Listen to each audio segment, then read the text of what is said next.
Biblia inasema kitabu cha Waefeso hiyo sura ya 4 mstari wa 27, wala msimpe ibilisi nafasi. Msimpe ibilisi nafasi. Kwa hiyo unaweza ukaishi maisha ambayo ibilisi unampa nafasi, na ndio maana wakati mwingine mashambulizi yanakuepo. Vitu vyako haviendi mbele kwa sababu kuna namna ambavyo ibilisi amepata nafasi ya kufahamu kuwa ni rahisi kuingiwa na roho chafu, lakini pia ni ngumu sana roho hizi chafu wakati mwingine kutoka ndani ya mtu. Hizi roho chafu zinaweza zikaingia ndani ya mtu kirahisi, lakini wakati mwingine kutoka zinakuwa zina ugumu fulani. Kitabu cha Luka sura ya 13 na ule mstari wa 11, Biblia inasema hivi: tazama, palikuwa na mwanamke aliyekuwa na pepo wa udhaifu muda wa miaka 14, naye amepindana, hawezi kujinyosha kabisa. Tunaanza kuona kwamba kulikuwa kuna mwanamke ambaye alikuwa na pepo wa udhaifu muda wa miaka 18. Pepo, yani pepo ya udhaifu. Kwa hiyo huyu mtu aliteseka kwa muda wa miaka 18. Pepo liko ndani yake na limemfanya mpaka apinde. Ndio maana nakwambia kwamba nguvu za giza kuingia ndani ya mtu zinaingia kiurahisi, lakini kwenye kutoka huwa kuna shughuli pevu. Swali langu, kwa nini unahitaji kufunga milango nguvu za giza? Au kwa nini tunatakiwa kufunga milango ya giza isipate nafasi kwenye maisha ya mtu? Jambo la kwanza, fahamu nguvu za giza huwa zinashawishi. Yaani nguvu za giza zinapokuwa ndani ya mtu zina uwezo wa kushawishi, zinamshawishi mtu.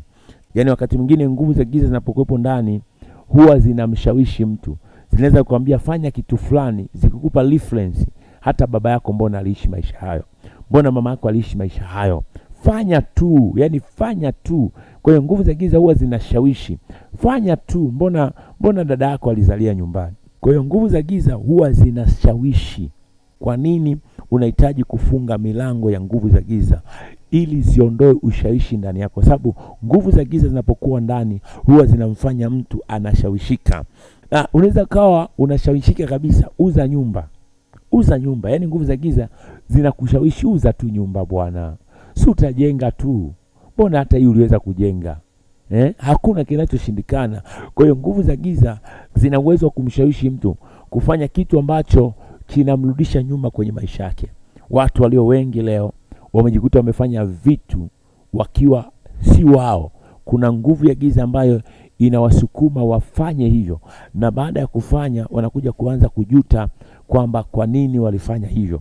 Nguvu za giza zinaweza zikakushawishi kwamba si unaweza ukaachika tu. Mbona kuna wanawake masingomaza? Mbona kwako masingofaza wengi tu wanaishi maisha yao yanaendelea? Hizo ni nguvu za giza. Zinaweza zikamshawishi mtu kutoka kwenye ndoa, aache ndoa yake. Zinaweza zikamshawishi mtu pengine aache kazi. Unajua kuna watu ambao wameacha kazi bila kupata kazi.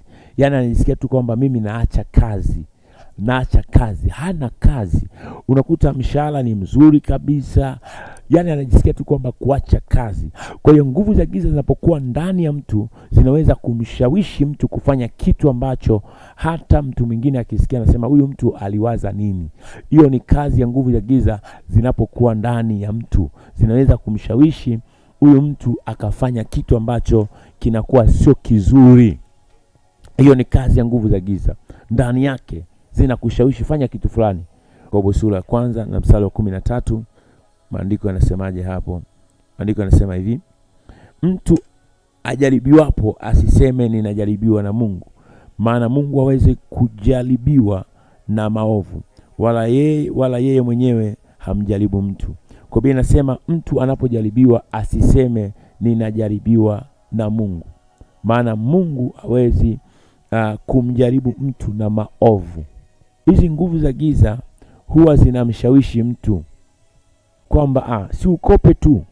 Ni technique ya nguvu za giza. Kuna watu wameingia kwenye mikopo na wamejikuta wameshindwa kurejesha. Na kama aliweka nyumba, anajikuta nyumba inachukuliwa. Aliweka gari inachukuliwa. Kwa nini? Ni nguvu za giza. Ndani zinakuwa zinakushawishi.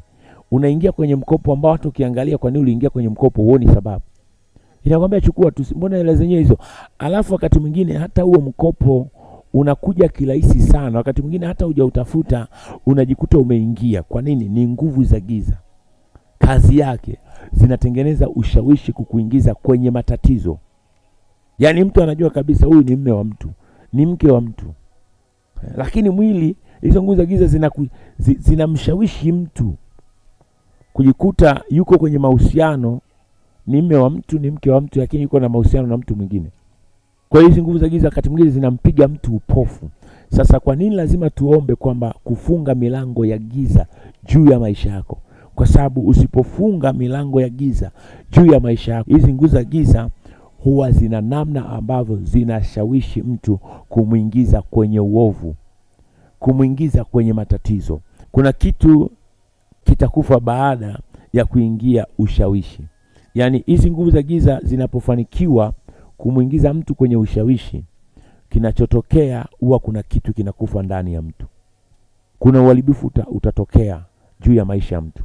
Kwa nini? Nguvu za giza zimemshawishi kuingia kwenye matatizo. Jambo la pili, kwa nini unahitaji kufunga milango ya nguvu za giza? Nguvu za giza hunyanyasa, zina kawaida ya kumnyanyasa mtu. Kwa ukizuruhusu milango ya nguvu ya giza ifanye kazi juu ya maisha yako, utaishi maisha ya kunyanyasika. Kwa sababu nguvu za giza zina kawaida ya kumnyanyasa mtu, unanyanyasika kabisa. Nguvu za giza zinapokuwepo zina uwezo wa kumnyanyasa mtu. Zina namna ya kumnyanyasa mtu ili kusalimu amri. Zitakusumbua sana, zitavunja vitu mpaka ukate tamaa. Yaani zinaweza kukunyanyasa nguvu za giza zinapokuwepo ndani. Unaidiwa kupata kazi, unashangaa. Unaambiwa kabisa unakuja kwenye interview, lakini ghafla unaambiwa bana, ile interview tumeahirisha. Lakini kumbe haijaahirishwa, ili usiende tu, usifanye. Na kuna watu ambao wameingia kwenye interview, lakini unashangaa wanaidiwa kabisa kwamba wewe umeshapita, lakini unashangaa baadaye wanaopita ni wengine. Kwa hiyo nguvu za giza huwa zinamfanya mtu anyanyasike. Wewe ni binti, unatamani kuingia kwenye ndoa na umri umefika, kweli unachumbiwa, watu wanatoa posa, wanakuja pala, wakati mwingine mpaka wanatoa mahali, lakini hizi nguvu za giza zinazuia kuingia kwenye ndoa. Unashangaa ghafla mchumba anabadilika, anasema nimeahirisha. Nguvu za giza zinamfanya mtu asiishi katika maisha ya ndoa kwa kufurahia. Nguvu za giza zinaweza kumfanya mtu anyanyasike kwenye biashara. Unakuwa na biashara ambayo haizai zaidi ya kukutia hasara. Unaanza na mtaji, unafikiri kwamba ule mtaji utaanza kutengeneza faida na biashara ikue. Badala yote, kama unafanya kazi na una biashara, unakuwa unachukua mshahara unaweka kwenye biashara, alafu biashara inatafuna. Manake biashara inakunyanyasa. Nguvu za giza zinapokuwa ndani ya mtu zinaweza zikamfanya aishi maisha ya kunyanyasika. Kwa nguvu za giza leo zinawatesa watu kwenye biashara. Unaishi maisha ya utumwa kwa sababu nguvu za giza zinakutesa, unanyanyasika. Na ndio maana ni muhimu sana kuzifunga nguvu za giza zisiwe juu ya maisha yako, kuendelea kuyatesa maisha yako. Vinginevyo hizi nguvu za giza kama zitaendelea kukaa juu yako, manake utaishi maisha ya kuteseka, maisha ya kunyanyasika. Lakini Bwana wa majeshi anataka mahali hapa ya kwamba kila nguvu za giza zilizoko ndani yako zikapate kushindwa katika jina la Yesu Kristo, na uishi maisha ya ushindi. Sema amen. Tuangalie kitabu cha Ezra sura ya 4 mstari wa 4 mpaka wa 5. Ndipo watu wa nchi wakaizofisha mikono ya watu wa Yuda, wakawasumbua walipokuwa wakijenga, wakawaajiri washauri juu yao ili kuwapinga kusudi lao siku zote za Koreshi mfalme wa Uajemi, hata wakati wa kutawala kwake Dario mfalme wa Uajemi. Sikiliza, ndipo watu wa nchi wakazofisha mikono ya watu wa Yuda. Kwa hao watu wa nchi, manake walikuwa na mamlaka, wakazofisha mikono ya watu wa Yuda. Hao watu waliozofishwa mikono yao waliishi maisha ya kunyanyasika. Kwenye maisha yako leo kuna namna ambavyo adui anazofisha biashara yako, anazofisha uchumi wako, anazofisha afya yako, anazofisha ndoa yako, anazofisha watoto wako. Nguvu za giza zinapokuwepo mahali huwa zina kawaida ya kumzofisha mtu, na ndio maana kwamba ni lazima tujue kupambana kuhakikisha hizi nguvu za giza hazizofishi maisha yako. Ndio maana tunataka tupambane ili kuhakikisha kila nguvu za giza mahali popote zilipo ambapo zinafanya kazi ya kukuzofisha zisikuzofishe, iwe kwenye huduma, kwenye biashara, kwenye chochote unachokifanya. Biblia inasema kwamba watu wa nchi wakazofisha mikono ya watu wa Yuda. Kwa mikono ya watu walio wengi leo imezofishwa. Unafanya biashara haina matokeo, lakini kuna watu wakishika wanafanya wanapata matokeo. Yamkini mikono yako imezofishwa. Anasema hapa wakawasumbua walipokuwa wakijenga. Kwa hiyo watu wa Yuda walisumbuliwa walipokuwa wakijenga. Nguvu za giza zinapokuwa ndani ya mtu huwa zinamfanya mtu aishi maisha ya kunyanyasika, maisha ya kusumbuliwa, maisha ya mateso. Lakini ashukuriwe Bwana wa majeshi ambaye ametuweka mahali hapa. Mateso hayatakuwa fungu lako, sema amen. Mateso hayatakuwa fungu lako, sema amen. Mateso hayatakuwa fungu lako katika jina la Yesu Kristo. Wakaishi maisha ya kuteswa walipokuwa wakijenga. Na ndio maana leo kuna watu ambao unapoanza kufanya jambo jema, maisha yako yanaanza kupita katika hali ya mateso. Uchumi wako unaharibika, maisha yako yanakosa uelekeo. Kwa nini? Adui anakusumbua. Asema walipokuwa wanajenga wakazofishwa mikono yao. Kwa hiyo watu wa Yuda kabla hawakuzofishwa, maana yake walikuwa wanafanya vitu wanapata matokeo, lakini mikono yao ikazofishwa. Kwa hiyo kumbe leo hii kuna watu ambao mikono imezofishwa. Inawezekana hapo ulipo mikono imezofishwa. Maana kama mikono imezofishwa hutaweza kupata matokeo, kwa sababu mikono imezofishwa. Inazofishwa kwa namna ya kichawi. Chochote unachokifanya unazofisha. Sasa panasema kwamba wakawasumbua walipokuwa wakijenga. Kwa hiyo hawa watu wakaendelea kusumbuliwa walipokuwa wanajenga. Nguvu za giza zinapokuwepo mahali huwa zina kawaida ya kuwasumbua watu, kuwatesa watu, kuachilia mateso mahali popote. Wanasema kwamba wakasumbuliwa watu wa Yuda. Leo kuna familia ambazo zinasumbuliwa. Kuna familia ambazo leo zinalia. Kuna watu leo wanalia. Kwa nini? Kuna namna ambavyo mnazofishwa. Kuna namna ambavyo watu walikuwa na makampuni, watu walikuwa na biashara kubwa, lakini mikono yao ilipoanza kuzofishwa, uzalishaji ukaanza kushuka. Leo kampuni haipo, leo maisha hayapo, yamevurugika. Kwa nini? Wamekuzofisha. Hebu sema chochote kinachozofisha mikono ya kwangu, miguu ya kwangu, akili ya kwangu, na chochote kwenye maisha ya kwangu. Sema kila kinachonizofisha lazima kiniachie katika jina la Yesu Kristo. My Jesus. Wanasema wakasumbuliwa walipokuwa wakijenga. Wakaishi maisha ya kusumbuliwa walipokuwa wanajenga. Inatupa picha walikuwa wakizuia kujenga, wakaishi maisha hayo. Lakini ashukuriwe Mungu wa majeshi ambaye ametuweka mahali hapa. Hawatakuzuia katika jina la Yesu Kristo. Mstari wa 5 anasema wakawaajiri washauri juu yao ili kuwapinga kusudi lao. Wakaajiriwa watu juu yao, washauri, kwa lengo la kuwapinga wasijenge, wawazofishe. Yaani kumbe kwenye maisha kuna watu wanaweza wakaja kwa lengo la kukupinga. Kuna mtu anaweza akaja kwa jina la rafiki kwa lengo la kukupinga. My Jesus. Kuna mume anaweza akaingiliwa na roho kwa lengo la kumpinga mama. My Jesus. Kuna mwanamke anaweza akaingiliwa na roho kwa lengo la kupinga. Anasema wakaajiri washauri juu yao ili kuwapinga kusudi lao. Yaani wakaona kusudi lao hawa watu wamezamiria kujenga. Kusudi lao hawa watu wanataka kupiga hatua. Sasa wakaajiri watu ili wawapinge. Ni washauri lakini kwa lengo la kupinga. Leo kuna watu ambao mmepingwa vitu vingi. Aidha mmepingwa na ndugu zenu. Shetani ametumia ndugu, shetani ametumia watu wa karibu, shetani ametumia watu ambao kama ni washauri, lakini kwa lengo la kukupinga, kwa lengo la kukuzuia, kwa damu ya mwana kondoo, kwa lengo la kukuzuia usipige hatua. Sema hapa wakaajiri, maanake wakaingia gharama za kuweka watu kazi yao ni kukupinga tu. Inawezekana umeajiriwa, usishangae ukakutana na watu ambao wanakupinga na wanakutengenezea mazingira pengine hata uonekane mbaya kwa bosi wako. Hebu sema, chochote ambacho kimeletwa kwenye maisha yangu kunipinga kwa namna yote ile, ninakizofisha katika jina la Yesu Kristo. Anaenda kusema hapa, siku zote za Koreshi mfalme wa Jemi, hata wakati wa kutawala kwake Dario mfalme wa Jemi. Kwa hiyo utawala wote, tawala mbili walifanya kazi ya kuwapinga. Pointi yangu ni hii ambayo naiongelea. Kwa nini unahitaji kufunga milango ya nguvu za giza? Kwa nini tunahitaji kufunga sisi waombaji? Kwa nini tunahitaji kufunga milango ya giza? Pointi ya kwanza nimesema, nguvu za giza huwa zinashawishi.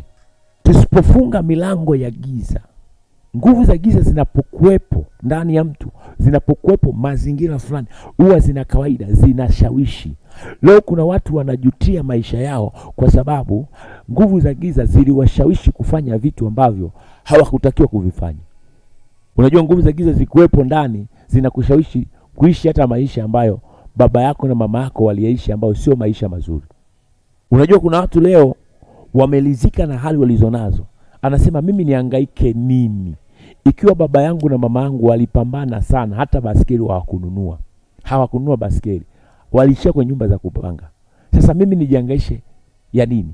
Manake hizi nguvu za giza zinashawishi mtu kulizika na maisha ya umasikini, kulizika na maisha ambayo ni ya matambiko, kulizika na maisha ambayo sio mazuri. Kwa nguvu za giza zinashawishi mtu kumbakiza pale pale au kufanya kitu ambacho sio kizuri.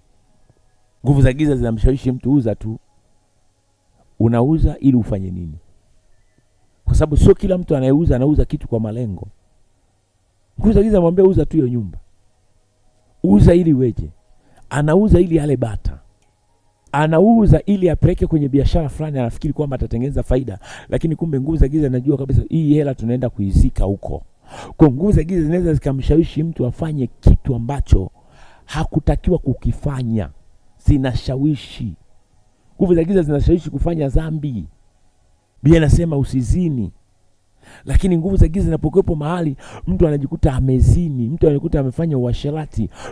Nguvu za giza zinamfanya mtu aiza anajua kabisa ni mke wa mtu, lakini anajikuta tayari ameingia kwenye mahusiano na mtu mwingine. Hivi tunavyoongea kuna watu ambao wamevusha watu. Amemwingiza mtu kwenye kitanda cha mke wake, ameingiza mtu kwenye kitanda, amelala na mtu ambaye kwenye kitanda cha mwenzi wake. Nguvu za giza hizo. Nguvu za giza hizo, baba asipokuwa nao, zinamshawishi kale kabinti ka kazi atembee nako. Wakati mwingine hata ukimwangalia binti wa kazi hafanani na mama yule. Hafanani kabisa, ambaye hata ukimuuliza kwamba wewe mtu sasa ulikosa nini mpaka unalala na huyu mtu. Nguvu za giza zinaweza zikamfanya mtu afanye tukio likawa ni la aibu. Unaweza ukawa mchungaji kama mimi. Nguvu za giza zikikushika, unaweza kujikuta umelala na mshirika, umelala na mtu yoyote. Alafu hizo nguvu za giza huwa zinahakikisha kwamba mwisho wa siku zinakuaibisha. Zinakupiga tukio la aibu. Kwa ndio maana lazima tuzipinge malangoni, kwa sababu zina kawaida hiyo. Sasa pointi ya pili nikasema hivi, nguvu za giza hunyanyasa. Yaani nguvu za giza zinakuwepo mahali, alafu zinamfanya mtu aishi maisha ya kunyanyasika. Unaishi maisha ya kunyanyasika kabisa. Unaishi maisha ambayo ya kukosa haki zako za msingi. Nakuta umri umefika wa mtu kuolewa, lakini ndio haolewi. Nguvu za giza zinazuia. Mizimu ya kwao inazuia. Nasema hapana, huyu labda alisi matambiko, zinazuia nguvu za giza. Watu wanakuwa wameachilia uchawi, wanasema tunazuia maisha yake huyu mtu, ni nguvu za giza. Kwa leo kuna watu wananyanyasika kwa nguvu za giza. Kuna watu hawajalala usiku wa leo wanaumwa. Kuna watu wanaingiliwa kimwili sasa hivi na wanaume wa kipepo, wanawake wa kipepo wanalala nao, ni nguvu za giza zinawanyanyasa. Na kuna wengine mpaka kabisa hata akikaa hivi hajalala anasikia anaingiliwa kabisa kwenye maumbile yake, ni nguvu za giza zinamnyanyasa. Yani kabisa, sio kwamba jini mahaba amelala, no. Yani kabisa yuko macho, anajisikia anaingiliwa kabisa, na akienda kujiangalia anajikuta kabisa kwamba kana kwamba alikuwa na mtu. Kwa nini? Ni nguvu za giza zinatesa. Kwa nguvu za giza zinapokuwepo mahali, zinamfanya mtu aishi maisha ya kunyanyasika. Kuna watu sasa hivi kwenye nyumba hawalali, wanaogopa. Kuna vitu vinatembea. Kwa nini? Ni nguvu za giza zinawanyanyasa watu, na ndio maana ni lazima tuzipinge hizi nguvu za giza. Kuna watu wamesoma, vyeti vyake viko safi, uwezo wake uko mzuri, lakini nguvu za giza zinazuia asipate kazi. Nguvu za giza zinamtengenezea roho mbaya kwa watu ambao wanatakiwa msaidie, kwa bosi, afisa mwajiri. Nguvu za giza leo zinawafanya watu wakati mwingine wasiishi katika hali ambayo Mungu anataka watu waishi. Kuna watu wasemeshani mwezi mzima, miezi kadhaa. Nguvu za giza zinapokuwepo mahali, zinamfunga mtu, zinamfanya aishi maisha mengine kabisa. Zinaweza zikaruhusu, kama mnaishi nyumba moja, zikawaruhusu mcheke, lakini kuna maeneo fulani zinafunga kwamba hapa ni mipaka. Zina uwezo wa kumfunga mtu. Na nguvu za giza zinapokuwepo mahali pengine, kwa mfano mimi ni mwombaji, ama mimi ni mtu ambaye nimeamua kuishi maisha yangu kwa kumpendeza Kristo. Sasa zinaweza zikatengeneza chuki kati labda mimi na mtu fulani, kwa mfano labda mimi na mke wangu. Kwa mfano labda nguvu za giza zikawa juu ya mtu mmoja, zinaweza zikakufanya utofautiane na mwenzako. Wanamzuia, tunamtenga na huyo mtu. Kwa nini? Nguvu za giza. Tukimweka akiwa karibu atakombolewa. Sasa nguvu za giza zinafanya watu waishi maisha ya kunyanyasika. Ndio nikasoma hivi, zitakunyanyasa ili usalimu amri. Sasa kitabu cha Ezra ile 4 sura 4 mstari wa 5 inasema hivi: ndipo watu wa nchi wakazofisha mikono ya watu wa Yuda. Ndipo watu wa nchi wakazofisha mikono ya watu wa Yuda. Wakaizofisha watu wa nchi, wenyeji wa nchi, wenye mamlaka, wakazofisha mikono ya Yuda. Kwa nini wanaizofisha? Wanaizofisha, Biblia inasema wakawasumbua walipokuwa wakijenga. Wanaizofisha mikono ili wasijenge, wakaishi maisha ya kusumbuliwa ili wasijenge. Nguvu za giza zinapokuwepo mahali, zitakusumbua. Zina kawaida ya kuwazofisha. Kuna watu leo wamezofishwa kiafya, wamezofishwa kiakili, wamezofishwa kwenye uwezo wao, wamezofishwa kiutendaji, wamezofishwa uchumi wao.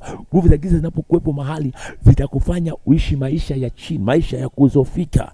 Lakini tunapojifunza mahali hapa na kwenda kuomba, unakuwa unaomba ukiwa na kiwango cha maarifa. Na ndio maana huwa napenda kutanguliza neno la Mungu ili mtu aweze kuomba. Asa nguvu za Mungu leo zimezofisha maisha ya watu walio wengi. Zimezofisha ndoa, zimezofisha biashara, zimezofisha elimu, zimezofisha maisha ya kumtafuta Mungu. Nguvu za giza zina kawaida ya kuwasumbua. Zina uwezo wa kukusumbua kwenye maisha yako. Zinaweza zikasumbua watoto wako. Zinasumbua kabisa nguvu za giza. Unaweza ukawa umeolewa kwenye familia ambapo kuna nguvu za giza. Unashangaa tangu umeolewa ni mateso, kwa sababu umeingia mahali ambapo nguvu za giza ndio kwao. Manake ili uweze kushinda hapa, unahitaji neema nyingine ya kuweza kusaidia. Nguvu za giza, unaweza ukazaa uzao, zile nguvu za giza zikaingia kwenye uzao wako. Uzao wako unakuwa ni uzao haueleweki, uzao mtukutu. Watu wanasema tunatuma hizi nguvu za giza ziingie kwenye watoto wa huyu mtu ili familia yake yani maki imchanganye, imsumbue. Zimetumwa mahali. Lakini tunapodumu katika maombi na kumwomba Bwana Mungu ujifunua kwa neno kama hili, unaanza kushughulika kwamba unajua kumbe kuna nguvu za giza ziko mahali hapa. Lengo zinataka kuzofisha. Nguvu za giza zimewafanya watu waache kazi, waache shule. Nguvu za giza. Sasa Biblia inasema hivi, walipokuwa kijenga wao walizofishwa. Kuna watu wamezofishwa walipokuwa shuleni. Kuna watu wamezofishwa wakiwa kazini. Kuna watu wamezofishwa kwa namna fulani, kwa sababu adui anataka kuona akikunyanyasa. Biblia inasema mstari wa 4 wa 5, wakawaajiri washauri juu yao ili kuwapinga kusudi lao. Hawa watu wa nchi wakaajiri washauri juu yao, juu ya wana wa Israeli, ili kuwapinga makusudi yao. Sikiliza, kuna watu kwenye maisha yako wanaweza kuja kwenye maisha yako ukafikiri umepata watu walio sahihi, lakini kumbe ni watu ambao wamekuja kukupinga. Inawezekana kawa ni rafiki, inawezekana kawa ni ndugu yako, lakini amekuja kukupinga. Kwa hiyo hawa walipoona wanawazofisha na pengine wanaendelea, wakaamua kuajiri watu wakawaweka juu yao. Kumbe shetani alivyo, anaweza akaruhusu aajiriwe mtu kwenye kampuni ambaye ni wa upande, ambaye adui anamleta kwamba kumtumia. Lengo ni kuja kukupinga wewe, lengo ni kuja kukutoa kwenye hiyo nafasi, lengo ni kufanya uishi maisha ya kunyanyasika. Biblia anasema hapa, wakaajiri washauri juu yao ili kuwapinga kusudi lao siku zote za Koreshi mfalme wa Wajemi, hata wakati wa kutawala kwake Dario mfalme wa Wajemi. Kwa hiyo wakaajiriwa watu kwa lengo la kuwapinga katika tawala mbili zote ambazo zilipita kipindi hicho. Lengo ni kupingwa. Kuna maisha watu leo wanaishi maisha yao wanapingwa. Kila unachokifanya unapingwa. Hakuna kitu ambacho kinaenda kirahisi, lakini ashukuriwe Mungu kwa sababu ameliachilia neno hili. Chochote ambacho kinakupinga kinakwenda kukuachia. Narudia tena, chochote ambacho kinakupinga kinakwenda kukuachia. Nasema chochote ambacho kinapinga maisha yako kinakwenda kukuachia. Hebu sema, chochote kinachonipinga kinakwenda kuniachia katika jina la Yesu Kristo. Sababu ya tatu kwa nini unahitaji kufunga milango ya nguvu za giza. Nguvu za giza zinasukuma, zinakusukuma unaangukia mahali ambapo sipo. Maagiza, sijanyelewa hapa. Kumsukuma mtu kwenye maamuzi ambayo sio sahihi. Nguvu za giza zinapokuwepo ndani ya mtu zinaweza zikamsukuma afanye maamuzi ambayo sio sahihi. Kuna watu leo wanalia kwa sababu walifanya maamuzi ambayo sio sahihi. Kuna watu usiku wa leo wamefanya maamuzi ambayo sio sahihi. Kuna watu usiku wa leo wameamua kujinyonga. Yaani mtu amechukua kamba amejiua, mtu amekunywa vidonge amejiua. Maamuzi ambayo sio sahihi. Amefuma message sijui kwenye simu ya mume wake. Nguvu za giza zinapokuwa ndani zinamwambia, kwa nini uendelee kuteseka kwa mtu ambaye hakupendi? Si bora ujiue sasa ili uondoke kwenye uso wa hii dunia, ili asikuone, ili usiendelee kuteseka. Kuna watu wamesukumwa kufanya maamuzi ambayo sio sahihi. Kuna watu leo wameingia kwenye hasara kwa sababu nguvu za giza ziliwasukuma. Ingia kwenye hii biashara, umeomba. Yesu alipotaka kuingia kwenye utumishi, kabla hajataka kufanya, aliomba. Kwenye maisha kuna kanuni, kabla hujaanza kitu omba.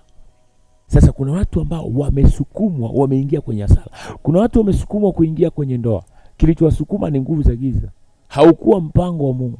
Ngoja nikueleze wewe ambaye ni Mwafrika mwenzangu, unaweza ukawa unaelewa hiki kitu.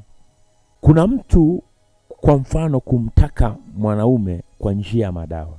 Kuna watu wanaweka madawa kwenye meno, kuna watu wanapaka kwenye mikono, akikushika ama akiongea na wewe anakushika. Ile dawa inakuwa kama sumaku ya kumkamata mtu. Kuna watu wamechotwa unyayo zao, zeni ikachanganywa dawa, akaanza kusemeshwa kwa jina lake. We Suzana, usiku wa leo ulalo unaniota kabisa. Kinyona mwili wako usisimke. Yaani nitakalo kuambia ndio utakalolifanya. Kwa kuna watu ambao nguvu za giza ziliwasukuma kuingia kwenye mahusiano ambayo sio sawa. Walichomewa dawa wakaingia. Nguvu za giza zimemsukuma ingia hapa mahali ambapo sio sahihi. Kwa hiyo kilichomsukuma ni nguvu za giza. Zinaweza zikakusukuma uingie kwenye ndoa ambayo sio sawa. Zinaweza kusukuma uwe na mchumba ambao sio sawa. Napigwa matukio. Ndio maana leo watu unashangaa ameuawa eti wivu wa mapenzi. Ameuawa na mchumba wake, nguvu za giza. Leo tumeona mpaka hata watumishi wa Mungu wakati mwingine. Miaka fulani mwanakwaya mmoja akafia gesti. Mwanakwaya tu maarufu sana, siwezi kutaja hapa. Mchana peupe ameitwa gesti, kaenda kauawa mule. Na ni binti. Unajiuliza unaendaje gesti na nakutwa yuko mtupu. Nguvu za giza zinaweza kumsukuma mtu kuingia kwenye uharibifu. Nguvu za giza zimewafanya leo watu waache kazi, hajapata kazi. Yaani mtu anaamua kulizaini na hana kazi. Akiwa eneo la kazini anachukia kazi. Kuna watu wamelizaini kazi zao. Na pengine umeulizwa kabisa, hiki unachokifanya umeamua, unafikiri uko sawa, anajiona yuko sawa, analizaini. Kwa nini? Nguvu za giza zinamsukuma acha kazi. Kuna mtu mmoja nimeona mwaka huu anafanya kazi nzuri, maisha yake mazuri, lakini kaacha kazi, hana kazi. Na sasa anahangaika. Kwa nini? Nguvu za giza zina uwezo wa kumsukuma mtu kuacha kazi. Nguvu za giza zinaweza zikamsukuma mtu kutoka kwenye ndoa. Nguvu za giza usipoangalia zinakusukuma kabisa, toka tu. Mbona unaweza ukaishi tu hata maisha ya usingomaza, mbona inawezekana? Na sasa hivi kuna roho ya usingomaza. Kuna vitu ambavyo kweli, lakini kuna vitu ambavyo ukija kuangalia ni nguvu za giza ambazo zinamsukuma mtu kutoka kwenye ndoa yake. Si utoke tu. Toka tu. Mbona wewe mzuri, utaolewa tu huko. Hata ukiachana utaolewa. Ni nguvu za giza. Sikatai, yako mambo ambayo yanaweza kumfanya mtu atoke. Mtu akikushikia upanga na kutishia kukuua mara kwa mara, hata mimi siwezi kukuambia ubaki mahali hapo. Kabisa. Kuna vitu ambavyo unaona kabisa kwamba hiki kitu hapana. Lakini leo nguvu za giza zimechangia vitu vingi sana kuharibu maisha ya watu. Kuna watu wameingia kwenye madeni. Nguvu za giza zinakusukuma uingie kwenye madeni. Kuna mtu hana shida, lakini unashangaa ni mtu wa kuishi maisha ya kukopa. Nguvu za giza zinamsukuma. Mbona kuna mkopo hapa, kuna hela hapa, ndugu yangu, chukua. Anachukua. Na nguvu za giza zinaweza zikakusukuma uingie kwenye madeni. Ukaweka bondi nyumba, na inajua kabisa kwamba huyu kwenye hii nyumba hataweza lipa hili deni. Alafu kile ambacho ulikuwa unakitegemea kwamba kitakuwa sehemu ya kurejesha sehemu ya mkopo kina collapse, kinavurugwa na chenye kinapigwa. Ndipo ambapo unakuta mtu anatolewa vitu vyake ndani. Kwa nini? Nguvu za giza. Haleluya. Ni nguvu za giza ambazo unakuta zinaopaleti juu ya mtu, zinazuia mema yasizaliwe juu yake. Kwa hizo nguvu za giza zinaweza zikamsukuma mtu kufanya vitu ambavyo ni vya ovyo kwenye maisha yako, mpaka unabaki unashangaa, hivi huyu mtu ni huyu kweli ndo anayoyafanya haya? Kwa nini? Ni nguvu za giza. Zinaweza zikamfanya mtu afanye vitu ambavyo ni vya ajabu sana. Lakini ashukuriwe Mungu, tunajifunza hapa kuna namna ambavyo unasaidika na kuna namna ambavyo utatoka katika jina la Yesu Kristo. Kwenye yale yote ambayo yanakusumbua, ninaamini Bwana ni mwema, utakwenda kutoka katika jina la Yesu Kristo. Haleluya. Kwa nguvu za giza wakati mwingine pia zinasukuma watu kuingia kwenye uzinzi. Anaingia tu kwenye uzinzi, unashangaa ni nini? Ni nguvu za giza zinazomsukuma huyo mtu ajikute ameingia kwenye nini? Ameingia kwenye maisha hayo. Nyakati wa kwanza sura 21 na ule mstari wa 1-2. Tena shetani akasimama juu ya Israeli, akamshawishi Daudi kuwahesabu Israeli. Shetani akasimama juu ya Israeli, akamshawishi Daudi kuwahesabu Israeli. Shetani anashawishi. Nikakwambia ile pointi kwamba kuna watu nguvu za giza huwa zinashawishi. Shetani akiwepo anashawishi. Kuna watu wameharibikiwa leo kwa sababu wameshawishiwa. Biblia inasema basi Daudi akamwambia Yoabu na wakuu wa watu, nendeni kawahesabu Israeli toka Belisheba mpaka Dani, mkanipashe habari nipate kujua jumla yao. Kwa hiyo huyu Mfalme Daudi alisukumwa na shetani aingia wahesabu. Shetani ndiye aliye msukuma Daudi kwamba afanye sensa ya kuhesabu. Hakuwa Mungu, ila ni shetani. Biblia inasema tena shetani akasimama juu ya Israeli, akamshawishi Daudi kuwahesabu Israeli. Shetani akasimama. Leo kuna watu ambao shetani amesimama, umetengenezewa mabaya, umezungumzwa kwa ubaya, ni shetani aliyesimama. Lakini nikwambie hivi, shetani hana uwezo kumshinda Mungu wetu. Kumbuka naye ameumbwa na Mungu. Kwa shetani anaweza akasimama, anasimama juu ya jambo fulani. Tena shetani akasimama juu ya Israeli, akamshawishi Daudi kuwahesabu Israeli. Kumbe shetani anaweza akasimama juu ya mtu, akawa ndani ya mtu, anamshawishi mtu. Unaweza kushangaa mtu unamuuliza, wewe vipi? Mbona ndugu yetu umri unazidi kwenda, unaoa lini? Baada bwana. Mimi naona bado. Wewe miaka 40 bado, si utakuja kuitwa babu na hao watoto? Unashangaa na uwezo mzuri, lakini ndo hataki. Bado. Wewe bado, si utazeeka wewe. Miaka 45 anasema bado bwana. Shetani amesimama, anamwambia wewe bado. Tulia tu wewe. Binti unashangaa, binti akijiangalia kwenye kioo anajiona safi na nini, anachumbiwa hataki. Mnashangaa huyu ana matatizo gani? Hasomi, sijui afanye nini. Mbona hutaki kuolewa wewe? Alikuwa na miaka 20, leo sasa miaka 40, miaka 30 ngapi? Miaka amekataa wachumba wengi. Yaani kumbe shetani anaweza akakaa ndani ya mtu, akawa juu ya mtu, akawa anamzuia. Kuna watu leo wanazuiliwa kufanya vitu ambavyo ni vyema kwenye maisha yao. Wanatakiwa chukua hatua, lakini shetani anawazuia. Na unaweza ukawa unajiuliza kwa nini huyu mtu hataki? Kumbe sio yeye, kinachofanya kazi ni shetani. Hataki ibada, hataki kufanya jambo lilo jema. Unajiuliza kwa nini? Ni shetani. Yuko ndani. Ni mnywaji wa kupindukia, mshahara wake hata ueleweki. Ni shetani yuko ndani. Hataki kumtumikia Mungu. Ni shetani anayezuia. Yuko lazi ahonge, lakini hayuko lazi kusaidia ujenzi wa kanisa, kusaidia vitu vya maana. Kwenye mambo ya ovyo yuko namba 1. Shetani anaposimama juu ya mtu, anamshawishi mtu kutenda dhambi, anamshawishi mtu kuua. Tunaona leo mtu anaenda anaua binadamu mwenzake. Huyu ana ubinadamu. Kuna watoto fulani mwaka fulani hapa kwenye mkoa huu niliopo, wakamwambia baba yao alifariki, watoto 3, wakabaki watoto 3 na mama yao. Wakamwendea mama yao kama baba tuuze mashamba, kila mmoja achukue cha kwake. Mama akasema haiwezekani kuuza mashamba ya mume wangu kwa sababu mimi bado nipo. Yaani haiwezekani. Wale watoto wakakaa pamoja, wakashauriana na halmashauri yao ya vichwa, wakaamua kumuua mama yao. Yaani wote 3 walikamatwa. Na hivi ninavyoongea na wewe walifungwa. Waliamua kumuua mama yao. Kwa nini? Amegoma kuuza mashamba. Shetani aliwaingia, ama shetani alimwingia mmoja, na kisha wakashauriana wakaamua kufanya mauaji ya mama yao. Leo hii tuombee hata uzao. Umepata watoto, lakini mtoto huyo anaweza akafanya tukio mpaka ukajiuliza kwamba hii inakuaje? Kwa nini? Shetani anashawishi. Mtoto anaweza kanafanya matukio mpaka unasema hivi ni mwanangu huyu. Ni shetani aliyoko ndani. Sasa tunafanyaje? Lazima tupambane na hicho kilichoko ndani. Ndio maana nasema kwa nini unahitaji kufunga milango ya nguvu za giza, ili mtu asisukumwe kufanya mabaya, ili shetani asipate nafasi uhalali wa kumshawishi mtu kufanya mabaya.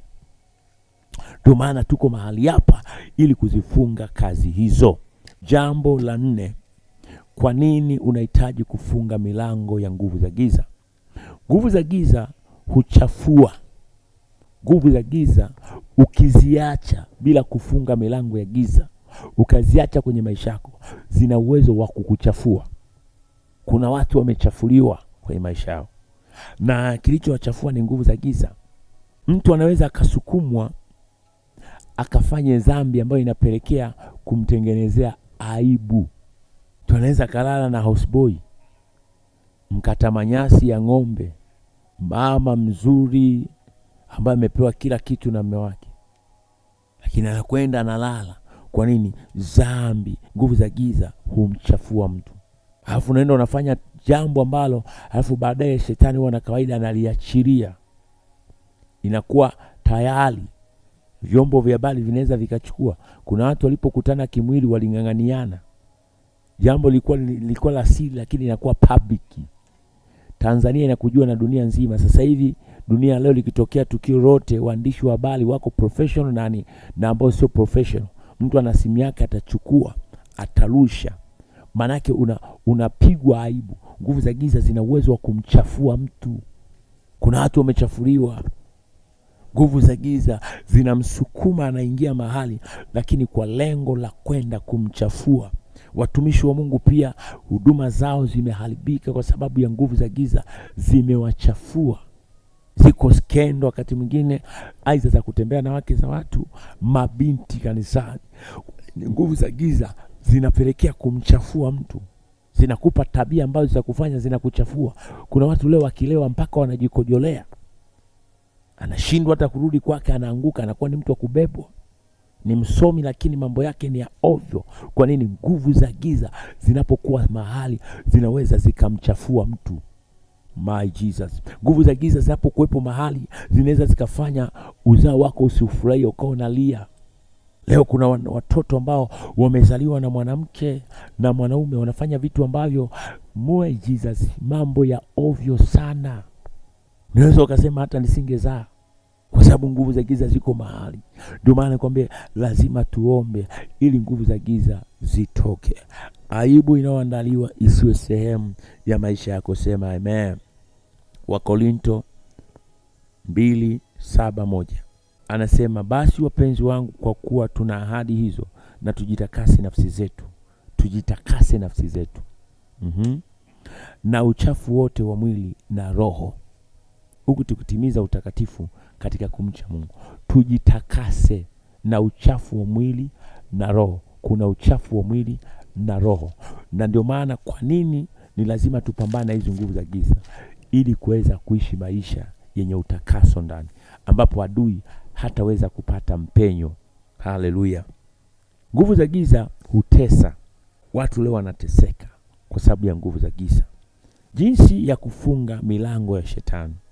Jambo la kwanza, jijaze na nguvu za Mungu au neno la Mungu. Akisha maisha yako unajijaza na neno la Mungu. Mimi ningefika hapa naanza tu kuomba nini, piga pasua, piga nini. Hakuna. Neno la Mungu linapojaa ndani yako ndilo ambalo linakupa ushindi na kujua kwamba okay, kumbe hiki ninachokifanya hakiko sawa. Lakini pia kwa mtu ambaye ni muombaji na neno la Mungu likaemo ndani yake, huyu muombaji atakuwa ni muombaji ambaye atakuwa anaona matokeo. Tofauti tukimbilie tu kuanza kuomba, hapa kuna chochote. Tunaposoma neno la Mungu tunajijaza na nguvu zake. Yanasema hapo mwanzo alikuwepo neno, naye neno alikuwa kwa Mungu, naye neno alikuwa ni Mungu. So hili neno ni Mungu. Biblia inasema pia, mkikaa ndani yangu na neno langu likikaa ndani yenu, ombeni lolote. Kwa neno ni nafasi kubwa sana kwenye maisha yetu. Ndio maana mimi ninajifunza, unapojijaza na nguvu za Mungu au neno la Mungu linapokuwa ndani yako, fikra zako manake zitakuwa na neno la Mungu. Leo kuna watu fikra zao zinawaza mambo ya ovyo ovyo tu. Kuna wengine sasa hivi hapa wako vitandani, lakini fikra zake zinamtuma afanye masturbation, ajichue. Mimi na wewe tuko hapa tunasoma neno la Mungu. Kuna watu sasa hivi wewe umeshika simu hapo, umelala, sijui umeweka sehemu, lakini kuna mwingine sasa hivi anaangalia bando lake, anaperuzi kuangalia picha sex. Kwa hiyo fikra zake hazijajazwa na neno la Mungu, zimejazwa na ujinga wa shetani. Kwa shetani anapofusha fikra. Sasa neno la Mungu linapojaa ndani yako, fikra zako zinakuwa na neno la Mungu. Akili inajazwa na neno la Mungu. Kwa hiyo akili inakuwa pia ina ufahamu mlio mzuri. Kusoma kitabu cha Kolosai sura 3:16 inasema, neno la Kristo na likae kwa wingi ndani yenu. Neno la Kristo na likae kwa wingi ndani yenu. Kwa hiyo neno likae kwa wingi ndani. Kwa hiyo neno linapokuwa kwa wingi ndani, litakupa matokeo, litakufanya ufanikiwe. Sijajua wenzangu hapo mlipo wapenda neno kama mimi. Bwana pesa sana. Neno ni kitu cha msingi sana. Zaburi ya 119 na ule mstari wa 130 itakwenda kusoma. Maandiko yanasema, kufafanusha maneno yako kwa tia nuru. Kufafanusha maneno yako kwa tia nuru na kumfahamisha mjinga. Kufafanusha maneno yako, au kwa lugha nyingine kulifahamu neno lako kwa tia nuru. Neno la Kristo linapokuwa ndani yetu linatia nuru. Sasa neno likishakuwa ndani, giza linaondoka. Kama hapa nimekufundisha, naamini neno hili kuna namna ambavyo limegusa maisha yako. Kuna namna ambavyo hili neno linafanyika kuwa nuru. Giza linaondoka juu ya maisha yako. Kuna kitu ambacho ninaamini kabisa umekipata siku ya leo. Tuangalie kitabu cha Ibrania sura 4 mstari wa 12. Biblia inasema hivi, maana neno la Mungu li hai. Neno la Mungu li hai, tena lina nguvu. Neno la Mungu lina nguvu, tena lina ukali kuliko upanga uwao wote ukatao mwili, tena la choma hata kuzigawanya nafsi na roho, na viungo na mafuta yaliyomo ndani yake, tena li jepesi kuyatambua mawazo na makusudi ya moyo. Neno la Mungu lina uwezo wa kutambua makusudi ya moyo. Neno linapokuja tengeneza kuyajua makusudi ya moyo. Jinsi ya kufunga milango ya shetani. Pointi ya pili, kujifundisha mara kwa mara neno la Mungu. Ni lazima uwe ni mtu ambaye unatafuta kweli ya Mungu. Unakuwa na muda kusoma neno la Mungu, kutafakari neno la Mungu. Yuda 1:20. Bali nyinyi wapenzi, mkijijenga juu ya imani yenu iliyo takatifu sana na kuomba katika Roho Mtakatifu. Sasa kuomba katika Roho Mtakatifu ni kunena. Wangapi wananielewa ninachosema kwa bali ya kunena? Anasema na kuomba kwa Roho Mtakatifu. Kuomba kwa Roho Mtakatifu ni kunena. Biblia inasema Roho Mtakatifu ni msaidizi wetu ambaye anaweza kutuombea kwa namna isiyoelezeka, namna ya kuugua kwa ndani. Roho Mtakatifu. Kuna kuomba kwa namna ya kuomba, lakini kuna kuomba kwa Roho Mtakatifu na kuomba katika Roho Mtakatifu na kuomba katika Roho Mtakatifu. Roho Mtakatifu ndiye anayekuongoza kuomba. Maana hapa ni kunena kwa lugha. Kuna matokeo ya mtu anayenena kwa lugha. Matokeo hayo, jambo la kwanza ni hili. Mtu anayenena kwa lugha ama anayeomba katika Roho Mtakatifu, hii inamfanya Roho Mtakatifu ajihusishe na maisha yako. Kuomba katika Roho Mtakatifu, kunena, kunamfanya huyu Roho Mtakatifu ajihusishe na maisha yako. Jambo la pili, itajenga kinga dhidi ya shetani. Unakuwa na umakini. Kuomba katika Roho kuna kujengea kinga dhidi ya shetani, mashambulizi yake na chochote ambacho anafanya kwenye maisha yako. Bwana pesa sana. Unaomba katika Roho, maji sasa. Lakini jambo jingine la tatu, inakupatia uwezo. Unapoomba kwa kunena ama kuomba katika Roho, unapokea uwezo. Kuomba katika Roho Mtakatifu pia ama katika kunena, manake unaongozwa na Roho Mtakatifu kuomba. Kwa hiyo utaomba kwa sababu anasema Roho Mtakatifu hutusaidia hata namna ya kuweza kuomba. Hizo ni faida. Sasa tuendelee pointi ya tatu katika jinsi ya kufunga milango ya shetani. Pointi ya tatu ni hii: jifunze kusamehe na kusahau. Ukitaka kufunga milango ya shetani, usiposamehe na kusahau, manake unaruhusu milango ya adui ama unaruhusu adui kupata nafasi ya kuingia ndani yako. Kujifunze kusamehe na kusahau. Kitabu cha Wakorinto wa pili sura ya 2 na ule mstari 2:11. Lakini kama mkisamehe mtu neno lolote, nami nimemsamehe. Kwa maana mimi nami nikiwa nimemsamehe mtu neno lolote, nimemsamehe kwa ajili yenu mbele ya Kristo. Shetani asije akapata kutushinda, kwa maana hatukosi kuzijua fikra zake. Kwa hiyo lazima ujue kusamehe. Unasamehe, unaruhusu maisha mengine yaende. Kuna mwingine eti unasamehe, tunasema yani mchungaji, mimi nisamehe kweli, nimsamehe huyu mtu, nimsamehe baba fulani, nimsamehe, mbona amenikosea sana, siwezi kumsamehe. Biblia inataka tusamehe. Unasamehe, unasahau. Ukisahau ukumbushi mambo hayo. Kufanya maamuzi ya kufanya mapenzi ya Mungu ili kuweza kuyafunga malango ya shetani ni kufanya maamuzi ya kufanya mapenzi ya Mungu. Unaamua kufanya maamuzi, maisha yangu sasa mimi nitaishi kwa kuyafanya mapenzi ya Mungu. Na maisha ya kuyafanya mapenzi ya Mungu ni maisha ambayo utajizuia vitu vingi sana. Macho yako hayatoangalia kila kitu. Wakati mwingine pia hata maeneo mengine itakuwa ngumu kufika. Labda unafika kwa sababu za kimungu. Yaani unaenda mahali kwa sababu kuna vitu vya kimbingu pale unataka kwenda kuvifanya. Bwana pesa sana. Zaburi 48 linasema hivi: kuyafanya mapenzi yako, Mungu wangu, ndio furaha yangu, nami sheria yako imo moyoni mwangu. Daudi anasema kuyafanya mapenzi yako ndio furaha yangu. Kwa hiyo kuyafanya mapenzi ya Mungu ndio iwe furaha yetu. Unafanya mapenzi ya Mungu ni furaha yako. Kama hapa tunafanya mapenzi ya Mungu, raba sika, yani ni furaha yetu. Mungu akubariki.